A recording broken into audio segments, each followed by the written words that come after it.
It's 10:57 p.m. Monday's night. Market made a good move to the downside, eventually filling up the daily volume imbalance I marked in the morning. Let's go time frame by time frame. Let's start with daily. So actually there was a volume imbalance I marked in orange in the morning, and market eventually filled it up. After that I went to 4 hour. I marked few key levels like this volume imbalance, this initial buy side, and this one is not from 4 hour actually. These equal highs as my final buy side. If market in fact turned strong, was aiming for this blue level. I married to bullish bias actually in the morning, so I did not see any down signatures so I missed a lot of moves actually, but the market moves in a really good fashion. It gave really good signatures to go down, but in fact I had a bias of bullish, so I did not see much of that move, but in fact now I can see everything. So on the left side we have a 15-minute time frame. That's a 15-minute busy. Market at 9:30, that's the 9:30 candle, took this high. Then this green area is 9:30 opening range. Then market came down, filled 50%, then kept going down, filled, completely closed the range, then came down to fill up the 15-minute busy, and it touched that 1 hour order block actually. Here we go. So here I thought market touched the order block, then it would roll up, touch the top of 50-minute fair value gap, then give me signature to go up, but it did not happen. It did not happen that way. Let me go 5 minutes, or let's show you 1 minute. So market took highs, market took all the morning highs here, also eventually taking out one of the Friday's high, then leaving one fair value gap here, first presented fair value gap, leaving this big CB. Market rolled over, making this inverse, came down, touched the 50% of it, and eventually filling 50% of the range, rolling over, going down to the 15-minute busy we marked, staying above that consequent encouragement of that 15-minute busy. Look at the bodies are giving good positive signatures actually. So I thought here is a good entry to go long for the closure of gap, but what happened is it only went up to 50% of that opening range, then again came down, went up again 50% of the range. Actually when it touched that ranges 50% 3 times, it's a good weak signature actually. You don't want to go up. Market filled the gap, came down, went up, retesting the lower quadrant and the consequent encouragement of the gap. It's similar to inverse fair value gap. It's gonna go down, but I did not see it actually because I was marrying to my bias. I learned a good thing, but that's fine.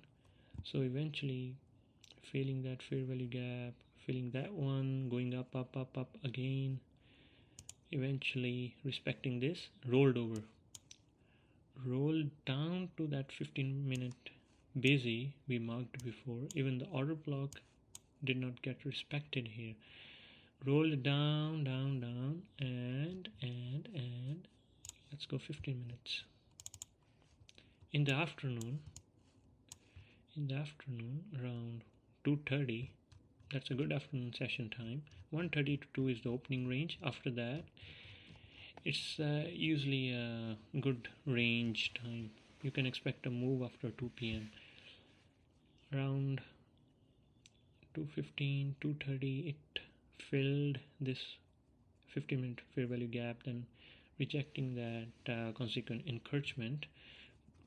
Even in 1 minute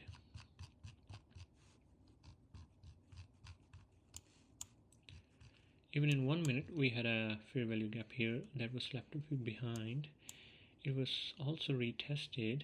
Then it was obvious then it's gonna go down to which level, and the level we marked, volume imbalance, that should have been the target actually.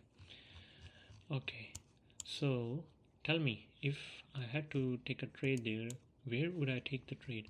So after market rejected 1 minute fair value gap, rejected consequent encouragement of 15-minute fair value gap, and also making that 15-minute busy, we marked initially inverse. So this was normal fair value gap that got rejected, but market rolled down aggressively, making it an inverse fair value gap, touching 50% of that big 15-minute fair value gap, and rolling down.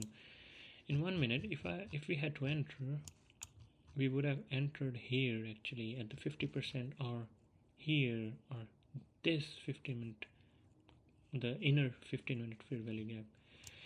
But even if you want to wait for market structure shift, pick the recent low, this one, pick the close of the candle, down close candle, this one, or that's the low. So you can pick this candle also, the candle making the low actually. You pick the low of the body.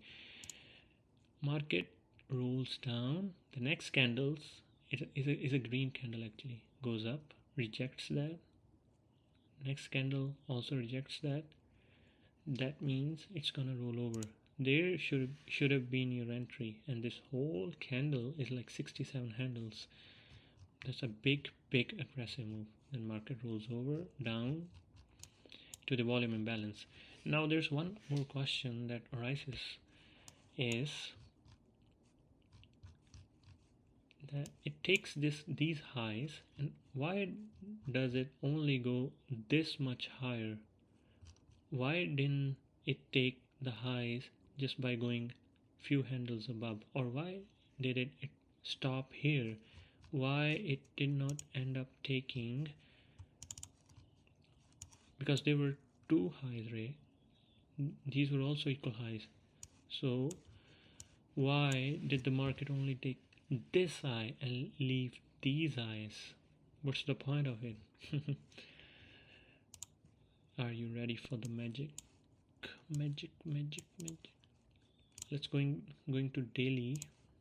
Let me delete everything I have marked. Going to daily. What are the key levels of candles? Obviously low,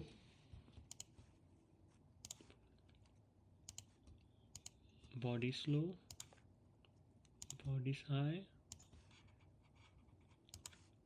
and candle's high. Why I'm marking this one? Because this candle is a big ass candle and it just engulfed this candle.